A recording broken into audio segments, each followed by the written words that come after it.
ক্রেতা বিক্রেতাদের ভিড় বেড়েছে হাটে। এ বিষয়ে জানাতে সিটি হাট থেকে যুক্ত হচ্ছেন মাসুমা আক্তার। মাসুমা, এবারের হাটে পশুর দরদাম কেমন দেখছেন এবং সার্বিক বেচাকেনা কেমন জানাবেন? স্বাস্থ্য এবং স্বাদের মধ্যে চমৎকার একটা ব্যালেন্স করে পীর প্রিমিয়াম আয়োডাইজড লবণ।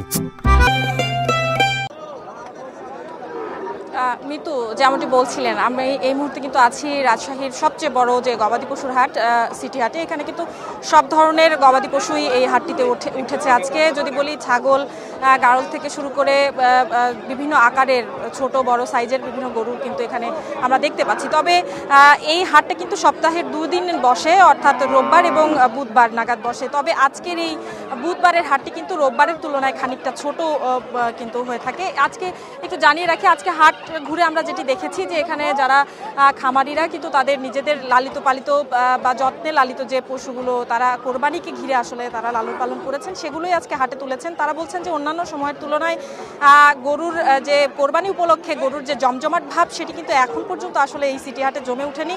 বেশ খানিকটা ফাঁকা চিত্রই কিন্তু আমরা দেখেছি সকাল থেকে এখন পর্যন্ত। কিন্তু হাটে খামারিরা কিন্তু গরুগুলো নিয়ে আসছেন। এছাড়া আমি যদি একটু জানিয়ে রাখি যে গরুর হাটের দরদামের যে বিষয়টি যদি একটু বলি, যে দামে কিন্তু বেশ খানিকটা প্রভাব পড়ছে। যারা গরুর খামারি রয়েছেন, যারা গরু উৎপাদন করেন, যারা ব্যবসায়ী রয়েছেন, তারাও বলছেন যে এবারের হাটটিতে কিন্তু একটি বড় রকমের প্রভাব পড়েছে দামে। এর কারণ হচ্ছে গোখাদ্যের যে দাম, বাড়তি যে বাজার দর, সেটির কারণে কিন্তু গরু পালনে তাদের যে ব্যয়টা সেটি কিন্তু যেমন বেড়েছে, পাশাপাশি সেটির একটি বড় প্রভাব এবার কিন্তু কোরবানির হাটেও পড়ছে। আমি একটু জানিয়ে রাখি যে এই কোরবানির হাটটিতে কিন্তু বলা যায় 50 থেকে 55 হাজার থেকে শুরু করে কিন্তু আকার ভেদে আসলে বড় যে গরুগুলো রয়েছে সেগুলো 2.5 থেকে 5 লাখ টাকার গরু কিন্তু এই হাটে ওঠে। তবে এবছরের যে কোরবানির হাট সেটি এখন পর্যন্ত জমজমাট হয়ে ওঠেনি। এর কারণ হিসেবে কিন্তু ব্যবসায়ী যারা রয়েছেন স্থানীয়, তারাও কিন্তু বলেছেন, গরুর খামারি যারা রয়েছেন তারা বলছেন যে অনেক সময় আসলে খামার থেকেই বড় সাইজের যে গরুগুলো সেগুলো অনেকে এসে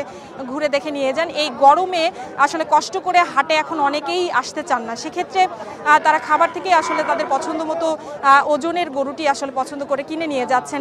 সেক্ষেত্রেও কিন্তু হাটে এসে ক্রেতা ঘুরে দেখে কেনার যে সংখ্যা সেটি কিন্তু দিনে দিনে আসলে কমে আসছে, সেটিও বলছেন। এবার প্রাণী সম্পদ অধিদপ্তর থেকে যে তথ্যটি আমাদেরকে দিয়েছে জেলার, সেখানে কিন্তু জেলায় বলা হয়েছে এবছর মোটামুটি রাজশাহী জেলায় কিন্তু ছোট বড় মিলে আসলে 1500 খামারে এবার কুরবানিকে ঘিরে কিন্তু যে কুরবানিতে ঈদে আসলে মুসলিম ধর্মাবলম্বী যারা রয়েছেন তাদের উৎসবের জন্য আসলে যে গরু সেটি কিন্তু পালন হয়েছে এবং উদ্বৃত্তই থাকবে মোটামুটি লক্ষাধিক গরু, এমনকি কিন্তু এই ছিল আমার কাছে মৃত্যু সর্বশেষ এখনকার মতো।